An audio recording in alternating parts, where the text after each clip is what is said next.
David and Rachel lived an ordinary life. Not rich, not poor. They had 2 daughters, Emily and Lily. David loved his girls more than anything in the world. Every morning he drove them to school himself and picked them up after class. On weekends, he took them to the park or the movies. In the evenings, he sat with them over homework. He cooked dinner every night, fried chicken cutlets, their favorite soup. Sometimes, when the girls were in a good mood, the 3 of them baked cookies together, and the whole house smelled of vanilla and cinnamon. Rachel, meanwhile, was rarely home. She was either out shopping, at the esthetician, or meeting up with friends. David never complained. That was just how things had settled in their family. He was the one who took care of the girls, day after day. But deep down, David always dreamed of a son. "Let's bring a boy into our family," he told his wife. "Let the girls have a brother. He'd be my friend too." "David, do you even realize what another kid in this house would mean?" Rachel scoffed, checking herself in the mirror and adjusting her new dress. "My figure barely bounced back after Lily. I spent 2 years at the gym just to fit into normal jeans again. You want me to go through all that a second time?" "I'm not asking you to give birth," David explained patiently. "We could adopt.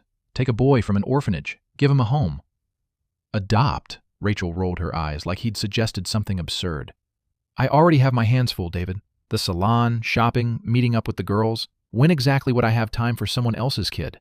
We already have 2 of our own. And frankly, you're the one who looks after them, not me." She said it lightly, without a trace of embarrassment, as if she didn't even notice she was admitting her own indifference toward her daughters.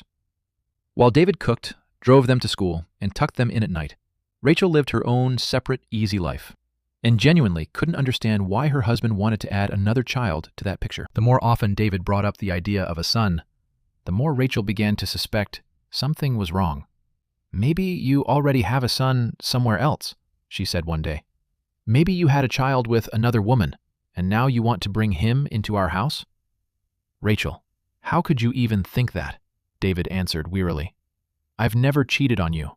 I'm with the kids all day, cooking, driving them to school. When would I have even had the time?"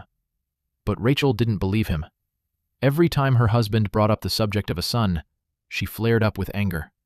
David defended himself again and again, until he simply wore himself out. One morning, Rachel opened the front door and froze. There was a basket sitting on the porch. Inside it lay a newborn baby boy. Rachel didn't stop to think. She didn't try to figure anything out. She decided instantly that she already knew the truth. "David!" she screamed so loudly that neighbors ran outside to see what had happened. "So this is it then," she shouted, jabbing a finger toward the basket in front of the whole street. "Your son, the one you've been dreaming about all this time. So this whole time, while I thought you just wanted to adopt some random kid, you already had your own, somewhere on the side." "Stop lying to me!" She was screaming at the top of her lungs now, not caring who heard. "Get out of our house! Get out right now! I'll take you to court, you hear me? I'll take everything you have, every last cent. You'll be left with nothing, David Carter." David stood there, stunned, unable to say a word, while Rachel kept shouting, waving her arms, and the whole street had come out onto their porches to watch the scandal that in an instant turned a quiet family into the neighborhood's biggest gossip. Less than a week later, Rachel was already sitting in a lawyer's office. "I'm filing for divorce," she declared, "and I want a court-ordered DNA test so everything is official. And if it turns out the baby is his, I want 50% of his assets for myself and another 25% split between our daughters. David can keep the last quarter of what he earned. Let him pay for his lies." The lawyer looked at her, surprised. People didn't usually rush to divide assets before the test results even came back. But Rachel was unshakable. She had already made up her mind, long before she knew the truth. The court ordered the paternity test. David would have to wait 3 long weeks for the results. From that day on, David lived with his brother, 2 blocks away from the house. Rachel wouldn't let him past the doorstep.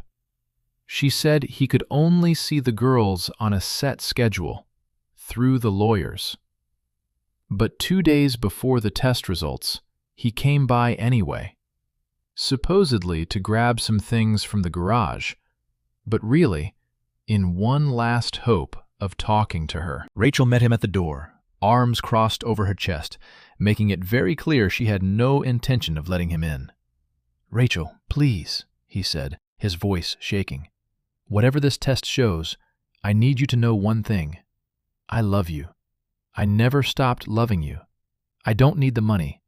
I just need you and our girls. I couldn't survive losing Emily and Lily." "Then where did that baby come from, David?" Rachel didn't move an inch from the doorway. "I don't know," he whispered. "I swear to God, I don't know." She said nothing, but something in his voice, for the first time in days, made her doubt herself. The day of the test results arrived. Rachel and David sat in the doctor's office. Rachel sat with her arms crossed, certain she was about to hear confirmation of everything she'd already decided in her mind.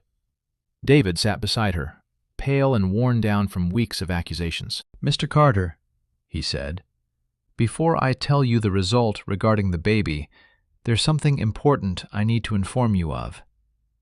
You have azoospermia." "What does that mean?" Rachel asked. "It means that Mr. Carter's body produces no sperm cells whatsoever, the cells required to conceive a child. It's a congenital condition. He's had it his entire life. In simple terms, Mr. Carter is physically incapable of ever becoming a biological father. Not to any child. Ever." The room went completely silent. If you enjoyed this video, hit like and subscribe.